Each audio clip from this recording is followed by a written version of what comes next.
You know, everybody has a different temperament and personality, and it's something that has to be developed, you know, over a period of time.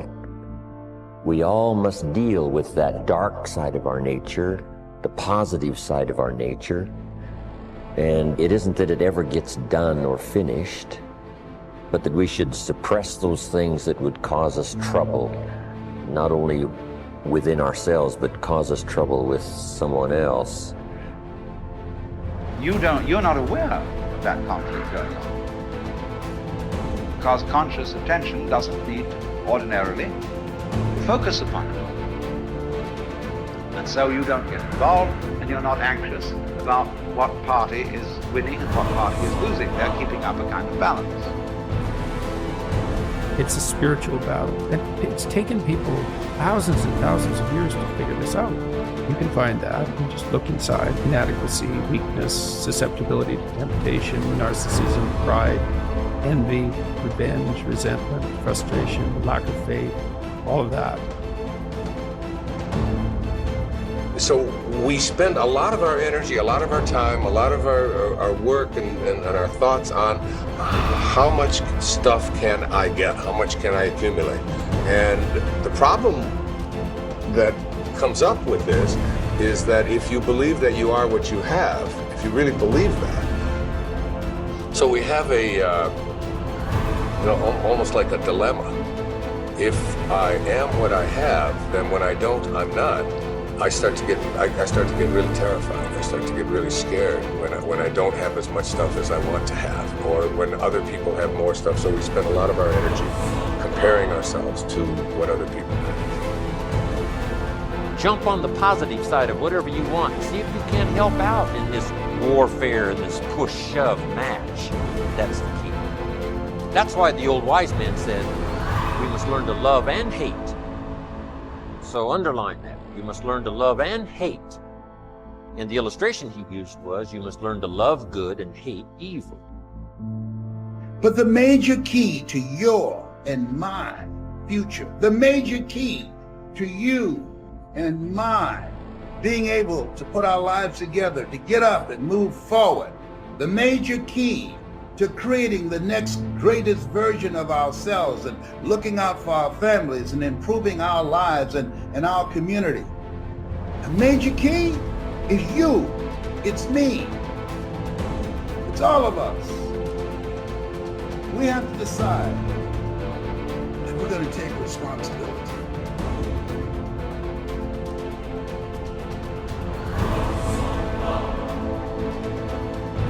So, what are the opportunities today? Probably one of the best forms of growth that we can work with now is cooperation and service to each other.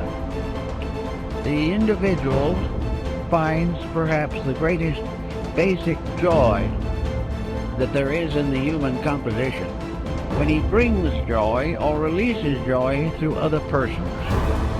One of the simplest things we can do is to plan a program of helpfulness, a program of not thinking about ourselves, but earning the respect, admiration, confidence, and affection of other people.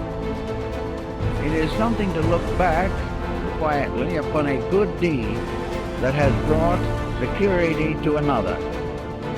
And this type of backward looking is probably the most cheerful as possible. So service to others. If you do not know what to do, help someone in desperate trouble.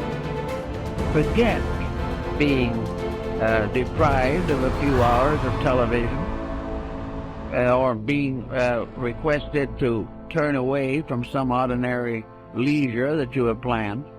But try to see what you can do to help other people. Now, if you have special trained abilities in these matters, there are many opportunities that open themselves to the person who really wants to help.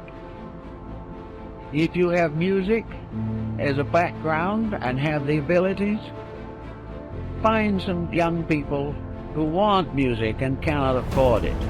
And instead of sitting around gossiping or answering phone calls, take these young people and try to educate them or help them in their musical lessons. If you are in business, take young people who need business training. They will not get proper training in school, but they can get it from someone who has been through it and knows what is right and knows what should occur and what should not occur. Everyone can do something, and out of the best they have done themselves, share with another. Then there are things you can do for yourselves. If you are not in a position or do not feel equipped to work with other people, then work with yourselves. Develop those faculties and powers which are not functioning properly today. Look over your own life and see what your mind is doing.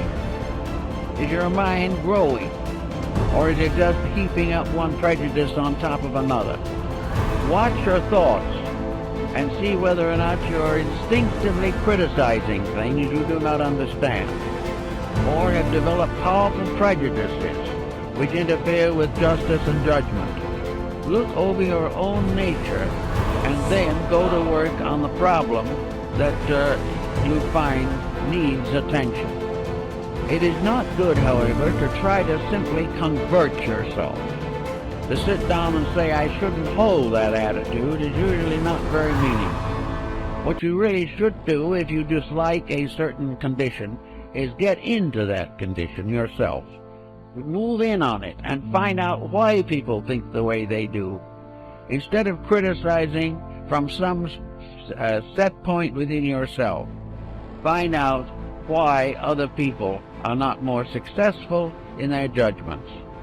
I know a number of persons who have simply gone into various walks of life which are not their own in order to find out how other people really live.